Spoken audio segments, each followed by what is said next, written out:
Halo guys, kembali lagi dengan saya Kali Masada dari Akademi Kripto. Di video kali ini kita akan membahas mengenai mengapa banyak orang kaya baru di kripto. Jadi video ini memang saya buat teman-teman yang masih banyak yang penasaran, masih banyak yang skeptis, dan masih banyak yang nggak percaya juga. Apakah beneran orang di kripto itu bisa kaya? Teman-teman, saya udah membuktikannya sendiri. Bahkan saya mulai dengan modal hanya 30 juta menjadi lebih dari 7 miliar di tahun 2021 dan sekarang angkanya udah naik lebih dari 10 kali lipat dari portofolio saya di tahun 2021. Jadi jawabannya iya. Saya sendiri orang yang berhasil kaya dari kripto bahkan dengan modal yang relatif kita bisa ngomong modalnya nol. Sebenarnya kenapa sih industri ini bisa mencetak banyak sekali miliarder baru? Bahkan kita nggak omong hanya miliarder, bahkan bilioner. Ya, bilioner itu adalah orang yang asetnya lebih dari 16 triliun rupiah. Banyak sekali kita ngomong bilioner-bilioner baru ini yang lahir di market kripto atau lahir dari market kripto. Kalau kita bedah secara objektif, bedah secara saintifik, mengapa sih sebenarnya banyak orang yang bisa kaya di sini? Saya tahu mungkin banyak teman-teman sekalian yang trauma dengan aset finansial, yang udah kapok karena banyak sekali bad actors yang ada di Indonesia, sehingga orang yang ngajarin apapun terkait dengan kripto, terkait dengan keuangan, terkait dengan saham, ini banyak yang skeptis. Ya, kita udah ngomong banyak sekali platform-platform yang memang terbukti merugikan kalian, para pelanggan, para nasabah, para user, para member, dan akhirnya orang yang menjelaskan tentang kripto itu malah banyak kena semprot, banyak kena asumsi negatif, banyak kena sentimen negatif. Jadi mengapa sebenarnya industri ini bisa dan berhasil melahirkan banyak orang kaya baru? Alasan pertama adalah first mover advantage. Apa itu maksudnya first mover advantage? Artinya adalah orang-orang yang pertama kali menemukan kripto dan mereka terjun di industri ini, yang mana itu industrinya masih sangat baru, kemudian industri ini bisa berkembang, akhirnya mereka ini memperoleh kekayaan yang luar biasa karena mereka jadi yang pertama. Sama seperti di tahun 40-an ketika Warren Buffett tahu bahwa ada instrumen investasi yang bernama saham dan beliau di sana all in, di sana beliau akhirnya melipat gandakan kekayaannya. Mengapa? Karena di tahun 1940 itu jarang sekali orang yang tahu saham, orang yang tahu instrumen saham. Dulu di Indonesia tahun 40-an tuh bahkan belum merdeka. Orang taunya masih dijajah. Sementara beliau ini udah berinvestasi di aset tersebut. Jadi bayangkan ya kekayaannya seberapa gede karena first mover advantage tersebut. Dan beliau pun mengungkapkan melalui partnernya juga Charlie Munger, almarhum, bahwa kalau mereka di-challenge lagi sekarang, detik ini juga, dengan bahkan knowledge yang mereka miliki, untuk masuk ke pasar saham, apakah mereka bisa memperoleh return yang sama? Jawabannya enggak. Mengapa? Karena udah tidak ada alpha lagi di market. Beliau ini big win di Apple, big win di Coca-Cola. Ketika perusahaan-perusahaan tersebut ini waktu itu juga perusahaan yang baru pertama kali membuat usaha soft drink, yang mana soft drinknya levelnya dunia. Sama juga Apple dulu belum ada pesaingnya. Dia baru pertama kali menemukan smartphone yang memiliki ekosistem yang bisa diterima di semua orang di dunia ini. Nah, ke depan alfa-alfa seperti itu di pasar saham udah sangat sedikit. Mengapa? Jawabannya satu, persaingan dari perusahaan-perusahaan itu semakin kompetitif. Orang udah nggak wow lagi lihat Apple, udah nggak wow lagi lihat Coca-Cola.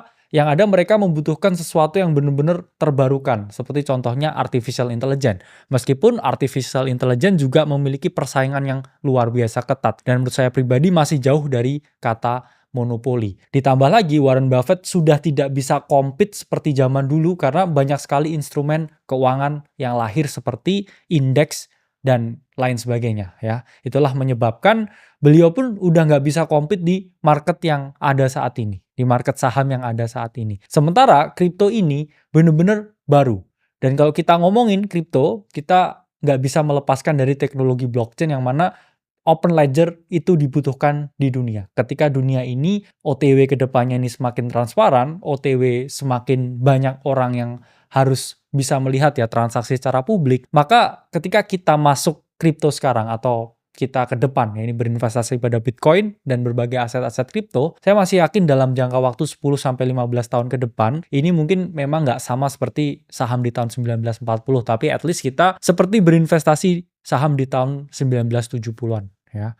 Mungkin era jenuhnya di 2000 awal bahkan sekarang. Jadi saya masih melihat ada 10, 15, 20 tahun ke depan di mana kita masih OTW ya ke adopsi massal. Karena kalau teman-teman ngomong bahkan belum setengah masyarakat Indonesia ini tahu bahkan berinvestasi di kripto. Jadi kalau teman-teman mulai sekarang, ini teman-teman adalah orang yang juga masuk first mover advantage. Teman-teman jauh lebih early daripada 50% bahkan orang di Indonesia. Bahkan sekarang ini teman-teman mungkin ya awareness kripto di Indonesia ini hanya di angka 20% dari total penduduk yang ada. Jadi kita masih sangat baru, kita masih sangat early, berbeda dengan negara lain seperti Turki yang mana lebih dari 90% masyarakatnya itu tahu kripto dan juga udah berinvestasi di kripto. Dan kalau kita lihat ya di sini, 11 ya richest crypto billionaire ya, ini ada banyak sekali di listnya. Jadi Matthew Rozak ya, The Winklevoss Twin, kemudian ada Fred Isham, kemudian ada Tim Draper ya, dan lain sebagainya. Oke, kemudian Chris Larsen. Dan bahkan yang paling terkenal saat ini Michael Saylor. Ini bahkan net worth-nya mungkin udah jauh lebih tinggi. Jadi Michael Saylor ini yang pertama kali menemukan model yang memasukkan Bitcoin sebagai aset perusahaan. Dan kemudian perusahaan yang dinilai di publik ini terus mengalami appraisal atau kenaikan nilai. Dan strategi Michael Saylor ini pun akhirnya banyak ditiru oleh banyak-banyak perusahaan. Sehingga meningkatkan adopsi Bitcoin di level institusi. Jadi kalau kita ngomong, udah satu nih yang proven ya, MicroStrategy. Kemudian banyak yang lain mencontek. Apa jadinya kalau semua orang juga mencontek? Bahkan wacana yang ada sekarang, Bitcoin ini akan diakui sebagai aset negara. Kita ngomong di US udah diterapkan, ya kita nggak tahu di Indonesia, semoga saja. Jadi bayangkan teman-teman ini dulu masih compete atau bersaing ini lawannya orang, kemudian lawannya institusi. Nah sekarang teman-teman akan compete lawan dengan negara. Jadi sebelum banyak negara ini yang acknowledge Bitcoin ini aset yang berharga, ya nggak ada salahnya teman-teman ini juga mulai berinvestasi di sini. Apa ini lagi ya, ini udah aset kelima terbesar di dunia. Jadi teman-teman udah nggak zaman lagi buat skeptis, tapi zamannya untuk belajar dan mulai ya memahami apa itu kripto, apa itu Bitcoin, dan bagaimana kita dapat edge dan juga berinvestasi di market ini. Alasan kedua adalah siklus yang repetitif memungkinkan teman-teman untuk compounding. Jadi banyak orang yang sedih dengan adanya bear market atau mereka sangat kesal dengan yang namanya crypto winter. Padahal teman-teman, volatilitas itu adalah kesempatan untuk kita menjadi miliarder, milioner, bahkan bilioner. Karena apa? Ya kesempatan harga Bitcoin yang mengalami koreksi signifikan itu adalah kesempatan kita beli sebanyak-banyaknya. Ingat, volatilitas itu bukan musuh, tapi volatilitas itu adalah hadiah. Teman-teman harus tahu bahwa market crypto itu selalu bergerak di siklus 4 tahunan atau 4-year cycle. Yang mana siklus tersebut selalu mengacu pada satu event yang namanya Bitcoin halving. Di mana reward dari para penambang setelah halving itu dipotong ya, atau dipangkas setengah. Dan kalau kita melihat siklus, ada satu hal yang menarik di sini teman-teman, bahwa harga Bitcoin itu selalu mengalami penurunan atau kita masuk bear market dari bull market itu selalu 500 hari setelah halving. Jadi potensi top Bitcoin untuk siklus ini itu diramalkan ya, kita nggak ngomong diramalkan tapi diproyeksikan. Kalau data historis ini masih solid, masih tepat dan masih berlaku, itu kurang lebih 500 hari setelah halving. Jadi kita ngomong Oktober, November, Desember 2025 ini ada yang namanya potensi market top. Lalu teman-teman pasti bertanya, wah kalau market top saya jadi sedih dong. Enggak, jawabannya nanti ketika Bitcoin ini ya, saya pun juga nggak bisa meramal seberapa dalam koreksinya. Tapi kalau dia koreksi ya misalkan 70-50% lagi dan teman-teman dikasih kesempatan ya untuk beli lagi di area mungkin 70.000, 60.000, 50.000, ini kita ngomong adalah hadiah yang terbaik. Mengapa hadiah yang terbaik? Kalau kita lihat ya Bitcoin dari cycle low ya, misalkan Januari 2023 ini udah naik 570%. Jadi kalau dia koreksi 50% dan nanti ya at some point lagi Bitcoin ini bakal ke 100.000 lagi atau ke 1 juta, teman-teman bisa memperoleh kenaikan sampai 20 kali lipat, 10 kali lipat ketika teman-teman ini beli di harga yang murah ya, 70, 60, 50 ribu. Kita nggak pernah menyarankan teman-teman ini untuk coba time the market perfectly, tapi kita harus paham ya bahwa siklus itu ada dan market itu bergerak dengan siklus. Bayangkan teman-teman ya, ketika teman-teman mulai modalnya ini 100 juta di Januari 23 dan Bitcoin ini naik 500%. Ya, teman-teman udah up lebih dari 500 juta dan misalkan teman-teman ini take profit. Oke. Kemudian Bitcoin turun lagi ke 50.000. Dan 500 juta yang teman-teman jual di atas, yang mana modal awalnya 100 juta, di sini bisa teman-teman belikan lagi Bitcoin 500 juta. Nah, kalau dari 50.000 misalkan, Bitcoin ini naik lagi ke 100.000, teman-teman duitnya udah double jadi 1 miliar. Tapi kalau dari 50.000 ini, dia naik lagi misalkan ke 500.000, teman-teman udah naik 10 kali lipat. Jadi uangnya 500 juta menjadi 5 miliar. Yang awalnya di 2023, teman-teman ini investasi nilainya ini hanya 100 juta, bisa jadi 500 juta, kemudian teman-teman take profit di atas dan harga turun lagi 50%, teman-teman beli, dia balik ke harga asal dari 1M, ya, naik 10 kali lipat. Kalau dia udah naik lebih tinggi lagi, teman-teman bisa dari 100 juta ini menjadi 5 miliar. Yaitu yang namanya compounding. Karena size teman-teman masuk di posisinya itu jauh lebih besar. Jadi ya saya berharap ada bear market nanti. Kenapa? Karena saya bisa beli sebanyak-banyaknya. Dan adanya bear market yaitu menunjukkan bahwa ya kita masih dikasih kesempatan untuk melakukan pembelian. Jadi teman-teman, kita di Akademi Kripto ini udah ada di sini bahkan ketika harganya Bitcoin itu masih 20.000 bahkan kurang. Ya teman-teman udah lihat sendiri ya. Bitcoin dari 20.000 itu udah naik 400% lebih. Dan ya kita ada di sini untuk mengedukasi teman-teman bahwa selalu ada yang namanya potensi bear market nih. Ya kalau kita lihat dari 2021 top ya Bitcoin drop 70% ya. Dari tahun 2018-17 ya, dia drop juga 84%. Di siklus sebelumnya ya, di 2013 drop juga ya 86%. Jadi akan selalu ada drop meskipun dropnya itu tambah lama tambah kecil. Mengapa tambah kecil? Ya karena udah banyak institusi yang masuk, negara juga udah mau masuk. Jadi ketika Bitcoin harganya turun agak dalam, ya biasanya para smart money ini melakukan pembelian ya, mereka berbondong-bondong melakukan pembelian. Itulah mengapa ya harga Bitcoin sekarang memang jauh ya lebih terjaga quotes on quotes daripada siklus-siklus sebelumnya. Meskipun demikian, nanti kalau ada bear market, ada penurunan harga Bitcoin, ada crypto winter, itu adalah kesempatan kita serok sebanyak-banyaknya kalau kita percaya dengan outlook Bitcoin ini bisa ke 1 juta US dollar di masa yang akan datang. Alasan ketiga adalah wealth creation yang semakin bebas. Teman-teman, kripto ini banyak orang yang menyebut adalah market wealth west. Artinya apa? Semua orang di sini berhak melakukan apapun. Gak ada teori yang baku sehingga orang bisa membuat teori-teorinya sendiri. Kemudian data historisnya ini masih sedikit. Mereka bisa berekspektasi sebebas mungkin. Jadi industri ini seperti kanvas kosong, seperti kanvas putih. Itulah mengapa banyak sekali orang ini yang membuat project-project kripto tertentu, membuat altcoin mereka, membuat centralized exchange mereka, membuat broker-broker, ya, decentralized exchange.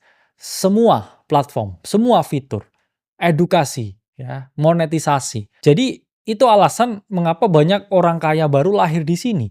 Kalau kita lihat di sini, data dari Dun Analytics, token creation and adoption itu selalu mengalami kenaikan.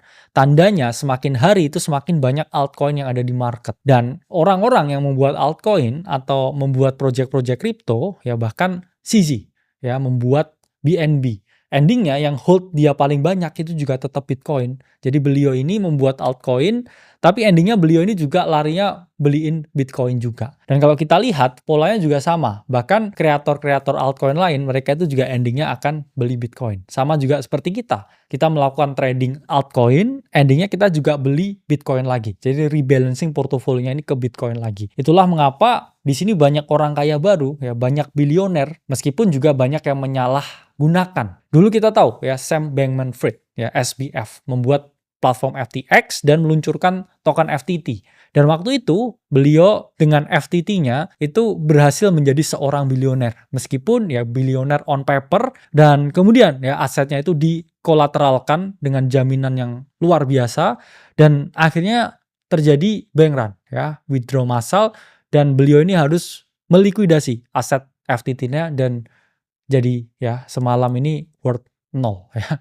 Itulah mengapa ya di sini mudah sekali orang itu melakukan yang namanya wealth creation, tapi teman-teman juga harus hati-hati jangan sampai terjebak ke dalam skema apapun di sini. Jadi kalau teman-teman udah profit, udah cuan, beli altcoin apapun di akhir siklus ini, saya selalu advise teman-teman untuk 100% jual altcoin kalian di akhir siklus ini. Kalau Bitcoin ya terserah teman-teman mau punya exposure 50%, 30% sesuai dengan risiko profile teman-teman masing-masing. Tapi ingat ya teman-teman, selalu ada potensi crypto winter bear market di mana harga Bitcoin bisa drop lebih dari 50%. Ini kita udah terangkan, udah jelaskan dan juga udah kasih pengertian dari data dan juga fakta yang terjadi sebelumnya. Alasan keempat adalah tidak ada batas geografis. Teman-teman harus paham bahwa kripto ini aset yang bebas diperjualbelikan di negara manapun. Berbeda dengan contohnya saham misalkan. Saya di sini pasti jelas kesulitan untuk membeli saham yang ada di India. Saya butuh registrasi A, B, C, D, E, F, G ya untuk saya bisa membeli saham di India. Orang di India pun kesulitan untuk beli saham di Indonesia. Karena keterbatasan akses, keterbatasan broker, keterbatasan bahasa, keterbatasan pengetahuan. Sementara kripto, Bitcoin, orang di alam sutra sini bisa beli Bitcoin. Orang di New Delhi bisa beli Bitcoin. Orang di Sri Lanka bisa beli Bitcoin. Orang di New York bisa beli Bitcoin melalui centralized exchange atau melalui decentralized exchange. Kemudian mereka melakukan proses yang namanya self-custody, dipindah di dompet pribadi mereka. Itu yang tidak dimiliki aset-aset lain. Itulah mengapa kita sangat positif, kita sangat optimis dengan potensi kenaikan harga dari Bitcoin, cryptocurrency untuk beberapa dekade ke depan. Karena semua orang di sini bebas untuk membeli Bitcoin. Nggak ada larangan, nggak ada restriction, kecuali beberapa negara seperti China yang ban kripto, ban Bitcoin. Tapi di luar itu semua menurut saya masih sangat bebas untuk membeli aset kripto. Ini mengapa kalau kita melihat ya data dari Statista, hampir seluruh penjuru dunia ini udah melek dan juga udah menggunakan aset kripto. Bahkan ya beberapa negara yang mana udah semakin kuning ya ini adopsinya semakin tinggi. Jadi kita harus paham bahwa kripto ini aset yang digunakan semua orang di seluruh dunia. Itulah mengapa jumlah uang itu akan terus bertambah, jumlah manusia itu akan terus bertambah. Bitcoin ini jumlahnya hanya 21 juta aja dan semua orang bebas membeli ya dan udah nggak bisa dicetak Bitcoin baru lagi. Itulah mengapa kalau kita ngomongin ke depan ya ini adopsinya itu akan terus meningkat dan akan semakin banyak orang yang membeli Bitcoin dan juga bertransaksi menggunakan aset cryptocurrency. Itulah alasannya mengapa mereka yang udah dapat first mover advantage ya atau kita yang baru mengenal sekarang, orang-orang ini akan tambah banyak jumlahnya, mereka akan terus melakukan pembelian dan ya kita berharap harga itu terus mengalami kenaikan sehingga posisi kita investasi yang kita lakukan itu terus mengalami kenaikan yang signifikan sesuai dengan adopsi yang terus meningkat. Jadi teman-teman itulah 4 alasan mengapa banyak bilioner baru lahir di sini, mengapa industri ini mencetak banyak sekali orang kaya baru, dan kalau kita mau kaya di sini tapi tidak diimbangi dengan edukasi yang oke, menurut saya teman-teman nggak bisa bertahan lama. Teman-teman harus membeli jatah kegagalan dari berbagai mentor, orang yang udah berpengalaman, orang yang udah lama di sini, dan teman-teman ambil ya edukasinya. Teman-teman belajar dari mereka. Dan teman-teman kalau mau join komunitas gratis kita, ada link Discord di bawah dan setiap hari saya akan menulis banyak sekali edukasi untuk teman-teman ini bisa memahami kripto secara luas. Saya Khalil Masada dari Akademi Kripto. Sampai berjumpa di video selanjutnya.